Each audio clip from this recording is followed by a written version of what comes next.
ಮುಖ್ಯಮಂತ್ರಿ ಯಡಿಯೂರಪ್ಪ ಅವರೊಂದಿಗೆ video conference ನಡೆಸಿದ ಹಾಸನ ಜಿಲ್ಲಾಧಿಕಾರಿಯವರಾದ ಗಿರೀಶ್ ಅವರು ವಿಡಿಯೋ ಕಾನ್ಫರೆನ್ಸ್ ನಂತರ ಸಭೆ ನಡೆಸಿ ಕೊರೋನಾ ಸೋಂಕಿತರ ಬಗ್ಗೆ ಗ್ರಾಮ ಮಟ್ಟದಲ್ಲಿ ಕ್ರಮ ವಹಿಸುವಂತೆ ಅಧಿಕಾರಿಗಳಿಗೆ ಸೂಚಿಸಿದರು. ಪಂಚಾಯತ್ ಮಟ್ಟದಲ್ಲಿ ಟಾಸ್ಕ್ ಫೋರ್ಸ್ ಅನ್ನು ನೇಮಿಸಿ ಆಶಾ ಕಾರ್ಯಕರ್ತರು ಮತ್ತು ಟಾಸ್ಕ್ ಫೋರ್ಸ್ ಸದಸ್ಯರು ಗ್ರಾಮ ಮಟ್ಟದಲ್ಲಿ ಕೆಲಸ ನಿರ್ವಹಿಸುವಂತೆ ತಿಳಿಸಿದರು. ಶಂಕಿತರನ್ನ ಕೋವಿಡ್ ಕೇರ್ ಸೆಂಟರ್ಗೆ ಕರೆತರುವಂತೆ ಮಾಡಬೇಕು ಮತ್ತು ಹೆಚ್ಚಿನ ಚಿಕಿತ್ಸೆಗೆ ಅವಕಾಶವಿದ್ದಲ್ಲಿ ಅಂತವರನ್ನ ಆಸ್ಪತ್ರೆಗೆ ದಾಖಲಿಸಬೇಕು ಎಂದು ತಿಳಿಸಿದರು. ಹಳ್ಳಿಗಳಲ್ಲಿ ಸೋಂಕಿತರ ಪ್ರಮಾಣ ಹೆಚ್ಚಾಗುತ್ತಿದ್ದು ಅದನ್ನು ತಡೆಗಟ್ಟಲು ಬೇಕಾದ ಎಲ್ಲ ಕ್ರಮಗಳನ್ನು ಅಧಿಕಾರಿಗಳು ಕೂಡಲೇ ಪ್ರಾರಂಭಿಸಬೇಕು ಎಂದು ತಿಳಿಸಿದರು. ಸರ್ಕಾರಿ ಆಸ್ಪತ್ರೆಗೆ ನಮಗೆ 600ರಷ್ಟು ರೆಮ್ಡಿಸಿವಿರ್ ಬೇಕು. ಕಳೆದ ಒಂದು 10 ದಿನದ ಸರಾಸರಿ ತೊಗೊಂಡ್ರೆ 370ರಷ್ಟು ಸರಬರಾಜಾಗಿದೆ.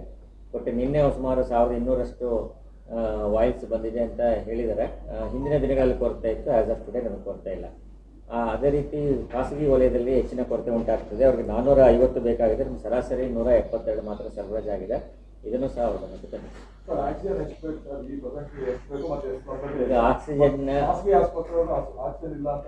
ನಮ್ಮಲ್ಲಿ ಒಟ್ಟು ರಾಜ್ಯದ ವಿವಿಧ ಜಿಲ್ಲೆಗಳಿಗೆ ಎಲ್ಲ ಆಕ್ಸಿಜನ್ ಅಲೋಕೇಶನ್ ಮಾಡಿದ್ದಾರೆ. ನಮ್ಮ ಜಿಲ್ಲೆಗೆ 15 ಕಿಲೋ ಲೀಟರ್ ಆಕ್ಸಿಜನ್ ಅಲೋಕೇಶನ್ ಮಾಡಿದ್ದಾರೆ. ಅದರಲ್ಲಿ 11 ಕಿಲೋ ಲೀಟರ್ ಹಿಮ್ಸ್ ಆಸ್ಪತ್ರೆಗೆ ಸರಬರಾಜಾಗ್ತದೆ. ಇನ್ನು 5 ಕಿಲೋ ಲೀಟರ್ಸ್ನ ಇಲ್ಲಿ ಒಂದು ಬಾಟ್ಲಿಂಗ್ ಪ್ಲಾಂಟ್ ಇದೆ, ಆ ಬಾಟ್ಲಿಂಗ್ ಪ್ಲಾಂಟ್ಗೆ ಕೊಡಬೇಕು ಅಂತ. ಅದಕ್ಕೆ ಅವರೇ ವಾಹನ ತರಬೇಕು ಅಂತ ಹೇಳ್ತಾ ಇದ್ದಾರೆ. ಆ ವಾಹನ ನಮ್ಮ ಹತ್ರ ಇಲ್ಲ, ನೀವೇ ಸರಬರಾಜು ಮಾಡಬೇಕು ಅಂತ ಜಿಲ್ಲಾ ಉಸ್ತುವಾರಿ ಸಚಿವರು ತಿಳಿಸಿದ್ದಾರೆ. ಅದರ ಜೊತೆಗೆ ಇಲ್ಲಿ ಸ್ಥಳೀಯವಾಗಿ ಆಕ್ಸಿಜನ್ ಉತ್ಪಾದನಾ ಘಟಕಗಳು ಸಹ ಇರೋದ್ರಿಂದ ನಮಗೆ 4 ಕಿಲೋ ಲೀಟರ್ ಅಡಿಷನಲ್ ಬಂದರೆ ನಾವು ನಮ್ಮ ಜಿಲ್ಲೆಗೆ ಬೇಕಾಗಿರೋ ಪೂರ್ಣವಾದ ಆಕ್ಸಿಜನ್ ನಾವು ಒದಗಿಸಬೇಕು. ಇನ್ನು ಸಭೆಯಲ್ಲಿ ಜಿಲ್ಲಾ ಮಟ್ಟದ ಅಧಿಕಾರಿಗಳು, ಹಾಸನ ಜಿಲ್ಲಾ ಆರೋಗ್ಯಾಧಿಕಾರಿ ಸತೀಶ್, ಅಪರ ಜಿಲ್ಲಾಧಿಕಾರಿ ಹಾಗೂ ಇತರೆ ಅಧಿಕಾರಿಗಳು ಹಾಜರಿದ್ದರು. ಯೋಗೇಶ್ ಬಿಜೆ, ವಿ4 ನ್ಯೂಸ್, ಹಾಸನ.